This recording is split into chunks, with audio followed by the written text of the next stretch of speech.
Hi everyone, welcome back to the channel. It's Shani Sadani. Today is our second to last video on our theme of joy. For the last 2 weeks, I had a guest, Samantha, and today I have my sister on, and she's going to be sharing with us on joy. Once I thought of joy, I was looking for those I know I could call on, who are persons that I see as joyful. And Aisha was definitely one of those persons. And as soon as I asked her, she was ready and willing to share with us. So here she is today. I'm going to allow her to introduce herself. She is my older sister, who many persons think is my younger sister. And I think that's the gladness, the smiles, the laughter, the bubbly personality that she has. And me not quite being there yet. So I'm gonna let her introduce herself to you guys now before we start. Hi everyone, I am Aisha. As Shani said, I am her sister. We're speaking on the topic of joy, and I guess I'm always seen as a joyful person. I'm bubbly, I'm cheery. I think I've been this way for most of my life. I love to socialize. I love to see people happy. I love to entertain. I just love life. And I guess, Shani saw that as well, which is also why she asked me to come and speak on this platform with her. And that's about it. All right, thank you, Aisha. And it's great to have you. So let's get into our conversation. We already touched on who brings us joy. And we also touched on how do we demonstrate our joy. So today, the question we're going to be asking is how do we maintain our joy? And I am gonna allow Aisha to open with her thoughts on how do we maintain our joy. All right, thanks, Shani. Okay, so before I start, I'd just like to speak about your book, volume 3 of My Gem. If you guys haven't gotten it as yet, it's out in Amazon, and you can also, the link is in the description, so you guys can go there and order a copy of this. One of the great things about this journal, as it said, it's a journal, so you're able to go in, read what Shani has put forward, her thoughts, and then think on the things yourself and put your own thoughts. How does it speak to you? How does it resonate with you? What are your own thoughts on the passages that she has there? That being said, when Shani asked me to speak on this platform, I realized that, wow, now I'm going to have to dig a little bit deeper because I'm going to be speaking to persons. So I can't just jot stuff down and then just leave it there and be like, that kind of makes sense to me. I'm going to have to really start thinking about what brings me joy and how do I maintain it. And in that time, I remembered a charity story that I had once read or heard that always stayed with me. And it goes, an old Cherokee is teaching his grandson about life. A fight is going on inside me, he said to the boy. It is a terrible fight, and it's between two wolves. One is evil, is anger, envy, sorrow, greed, arrogance, self-pity, guilt, resentment, inferiority, lies, pride, superiority, and ego. He continued, the other is good. He's joy, peace, love, hope, serenity, humility, kindness, benevolence, empathy, generosity, truth, compassion, and faith. The same fight is going on inside you and inside every other person too. The grandson thought about it for a minute and then asked his grandfather, which wolf will win? The old Cherokee simply said, the one you feed. And thinking on that, it brought me back to something you and Sam discussed, the fruits of the spirit. And a lot of, if you realize, the good wolf has a lot of those characteristics as well. The love, the joy, the peace, serenity. And the truth is that it is which one you feed. The fruits of the spirit, as I thought on it, was they're in us. We're born with them, Same way that we're born with maybe the bad seeds, the ones that are rotten. Which ones are we deciding to focus on? And it's not necessarily an easy thing. You ask me, how do you maintain joy? I found that as time has gone on, I have developed a posture of praise. You guys spoke about an attitude of gratitude. And although I've always had, let's say, joy in me, I don't think I necessarily thought about it before. And I think a lot of it started with things that mommy used to say to us. And it wasn't on, oh, you need to be grateful for this or thankful for that. How it started with me, and it's very interesting on, I suppose, how things speak to different persons.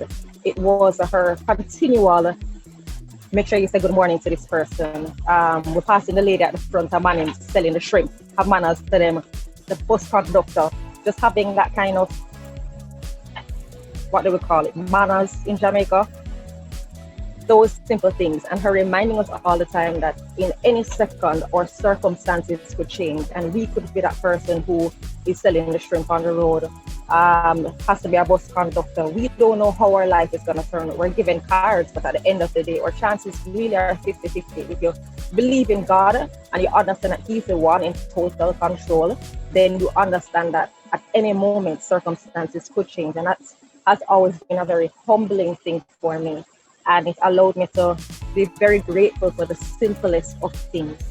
And in that respect, it has allowed me to, even in times of trial, been able to focus and refocus. A lot of the times, not necessarily all of the times, but a lot of the times. Right. And I've been able to exercise that muscle, because it is a muscle, more so especially in the last 14 years or so, after I was diagnosed with ulcerative colitis. A lot happened, and a lot is happening. It's a chronic illness that really and truly controls a lot of your life physically. And I remember having a conversation with Robin and telling her that, the longer you have something, an ailment, whether it's a mental illness or a physical illness, it in a way affects the other parts, if that makes sense to you. So the longer you have something that's physical, which would be ulcerative colitis, it also ends up affecting your mental health, especially if you aren't able to get a handle on it, or you're not healed, that kind of thing. You find yourself in times of distress and sorrow. You have been around where, guys, it's not easy. I have messed myself on the road because I'm not able to control certain things. And it's in those seasons that I was able to bring on this countenance of praise that actually helps in the continual joy that people see. We were speaking earlier, Shani, and what I realize is that what persons see is joy. A lot of times, for me, and this is my thought and my belief, a lot of joy is the outward appearance. It's still inside what people are seeing. What I realize is that it is joy, but it manifests itself from peace. You speak about that inner peace, that peace that passes all understanding. It is annoying to me at times, because I'm like, God, I want to stay frustrated. I want to be angry at the situation, maybe angry at a person, something they've done to me. And then in a split second, and it used to happen to me years before this, and I couldn't understand why I couldn't just stay angry and upset. Like, listen, I want to give this person like all of my mind, everything that is honest. And it's like God or Jesus slapped me on my mouth, and he's like, shut up. And you just have this kind of peace in it that is just like, okay, let it be. And it's from that peace for me that I believe more of my joy comes. And because I'm able to reflect and to find joy in the simple things. Simple things for me is my family, my friends, surrounding myself with that kind of thing, not concentrating on the bad that is still going on, because joy doesn't take away all of that. It doesn't eliminate it. You don't necessarily, just because you have joy, just because you have peace, you're not going through hardship anymore, and you're not going to be sad and angry. It doesn't eliminate, to me, any of that. All of that is still very much there. But when you're able to switch your focus and flip it, it changes how you handle the situation, which again goes back to just having that countenance of joy and peace that I try to continually have. Thank you for sharing, Aisha, and thanks for sharing so openly.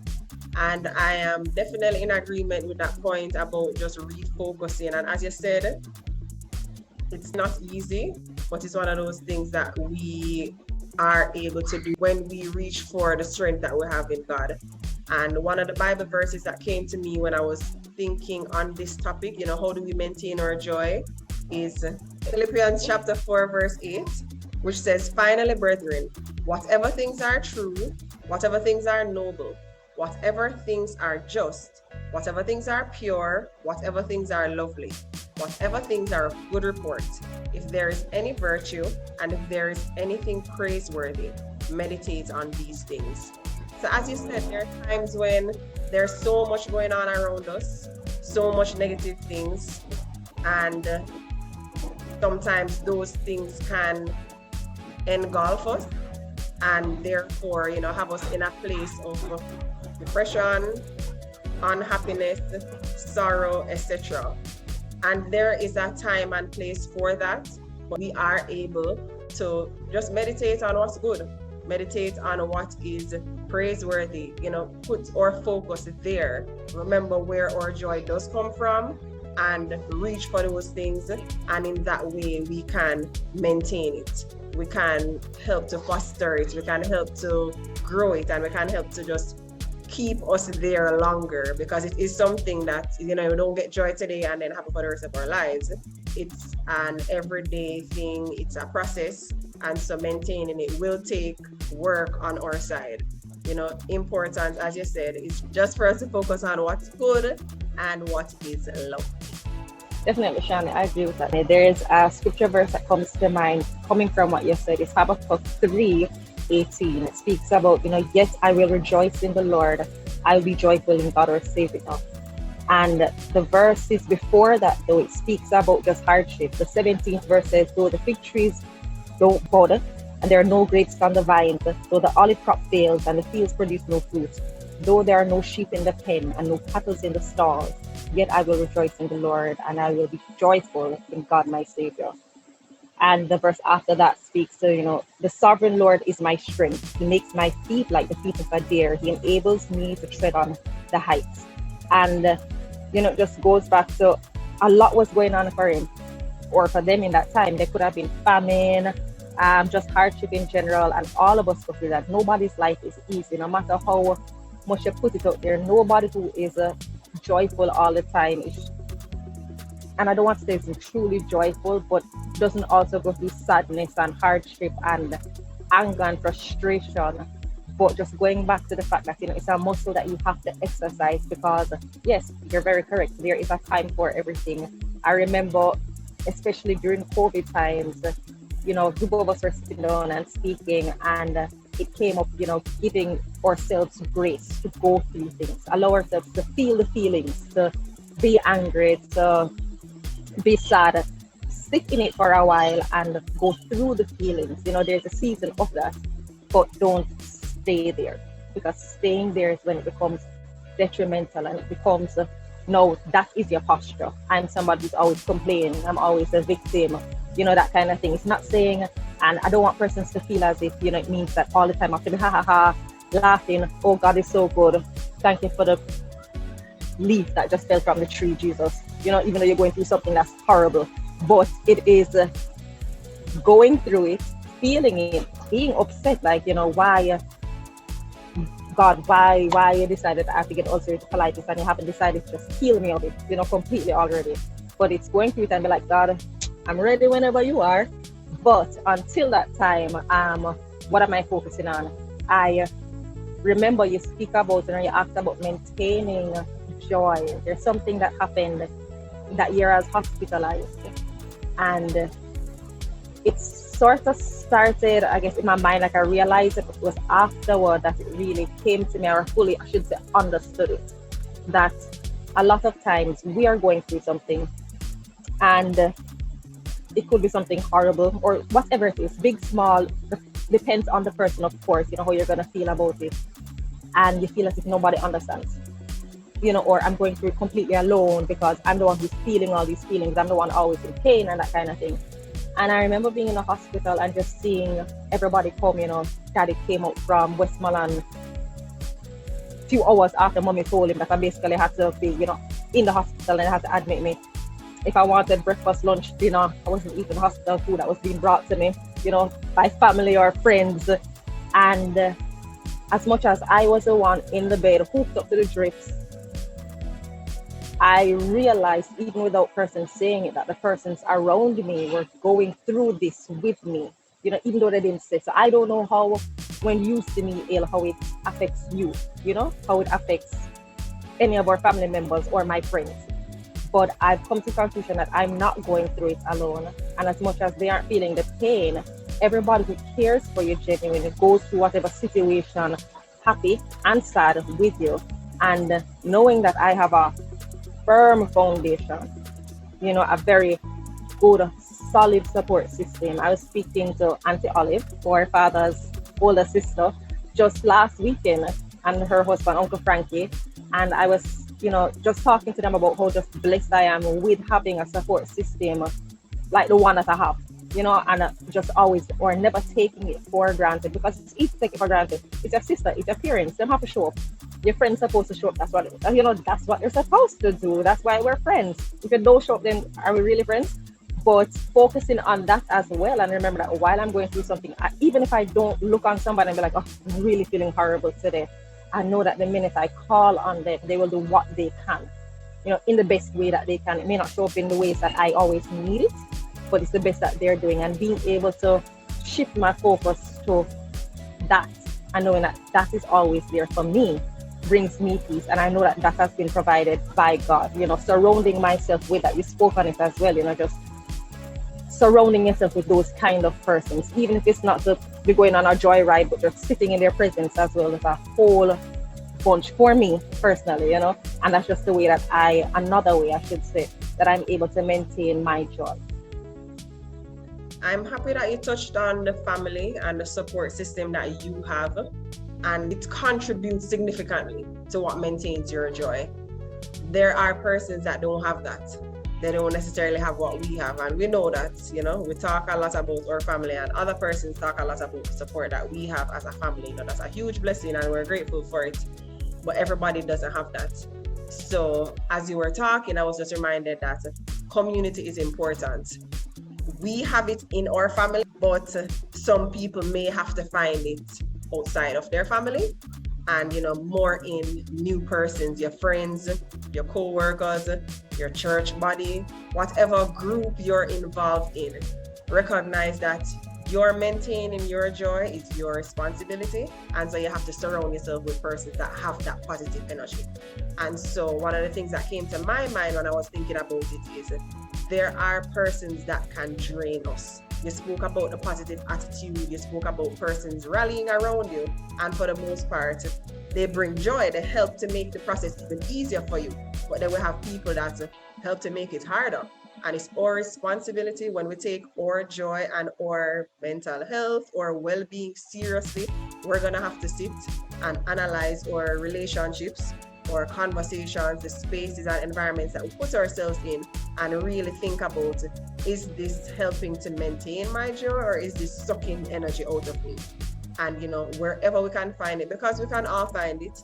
I say it all the time, and it's one of the main things that I believe strongly. Well, I learned it late in life, but I believe it strongly now. We were really placed here on earth for a reason, we coexist for a specific reason, and the reason is relationship and community. We're placed here to help each other. There's nothing else, so we have to go out of our way to find those persons and those groups that help to maintain our joy and help us to be able to stay within that space as we, contribute to them as well. All right, I'm glad you said that, because I was going to touch on that we have to ensure that we are also those kind of persons who are helping to fill someone else's glass. As they pour into us, we're doing the same. And I'm very glad that you touched on also the fact that a lot of persons don't necessarily have the family kind of unit that we have that we can go to. And you're very correct. Being intentional about the persons or the kind of persons that we surround ourselves with. It may just be one person for some persons, and one person is enough, if you allow it to be. And then there are things that it's not necessarily people. For me, and for you as well, I think the beach, so the sea is a huge thing. I can go there night or day. I don't need to go into the water. I enjoy just seeing it. I love seeing the waves, and there's a calm and there's a peace, and a reminder that I am nobody in comparison to this vast ocean. And there is nothing that I am truly in control of. When I watch the waves come in and out, sometimes it's huge waves, sometimes it's just small ripples, and the only thing that's controlled is God, whatever He has done underneath there. And it's just a reminder that I have no control of my own, and I don't want the circumstance. I have no control over some things that happen. It's how am I going through it. We speak about sometimes it's not the end result that really matters, it's the journey and how you're going through. And that once again makes a huge difference, to how you end up, how your mindset is, the kind of joy or peace that you exude, the countenance that you just carry around, and people will see it. Once again, it's not lying and saying, oh, my life is great, it's that fairy, that kind of thing. Speak on the issues that are happening, so persons can also understand, where this joy that you have comes from, because as we know, we are the only book, our lives are the only book that some persons will ever read. We will be the only story that they look on sometimes and be like, wow, I wonder what really and truly getting her through. I wonder really and truly what getting him through, that kind of thing. So just being able to, whatever it is, I walked through the mall today, and I'm there looking on my phone, waiting for messages to come in, and my mind is all over the place. And I saw this little girl walk past in an Elsa princess dress, and she saw something behind me. I don't know what it was, and she just got lit up. And for those few seconds, my mind completely switched from whatever it is that was bugging it to look at the joy on that child's face. And seeing the joy on her face, funny enough, completely filled me.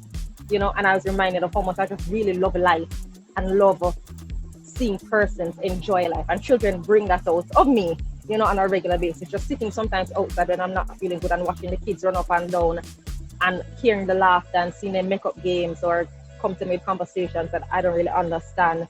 It really and truly does something for me and switches just my outlook, or sometimes it's not even switching it, but it's bringing something else into the atmosphere that now pushes whatever was there bugging it out and to the side, even if for a moment.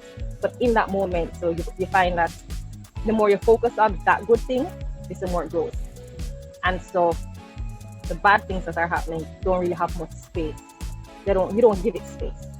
I really like how you ended, Aisha, just reminding us that it's our responsibility to sometimes, replace some of our emotions with something that's positive and that will bring us joy.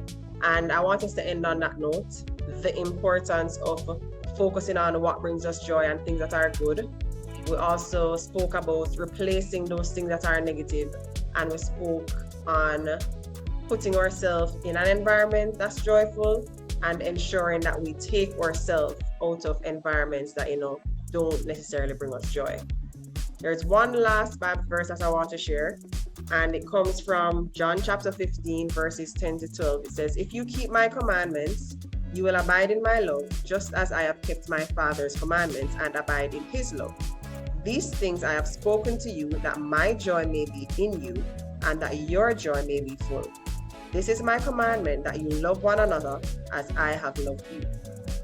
So let's just be reminded that in keeping God's commandments as he has asked us to, that's another way that we can ensure that we do have his joy and we have it in full.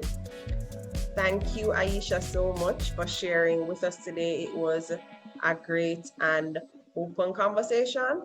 Thanks again, and we will see Aisha on the other side in our other video, where we're going to talk about what do we do when we don't feel joyful. So thanks again for coming. Do you have any final words? Yes, thank you so much for having me, Shani. And before I leave, I just want you guys to know that volume 4 of my gem is out. So you guys can get it on Amazon or the link in the description if you guys are in Jamaica. Don't hesitate. Remember, this book doesn't have any year on it. So if you haven't gotten your copies as yet, 1, 2, 3, and the 4th one is out yet, don't hesitate. Don't worry about it. You can buy all 4, purchase all 4, and start fresh next year. You can give it to persons who know Christmas is coming up. Guys, so just go in, get it. Journaling is really important just in general, putting your thoughts out there, seeing how you think. you're able to get a picture of who you are as well when you write things down. And that is also why this book is really so great. So go and get your copies once again. Volume 4 is out, it's on Amazon, it's in the link in the description, and you won't be disappointed.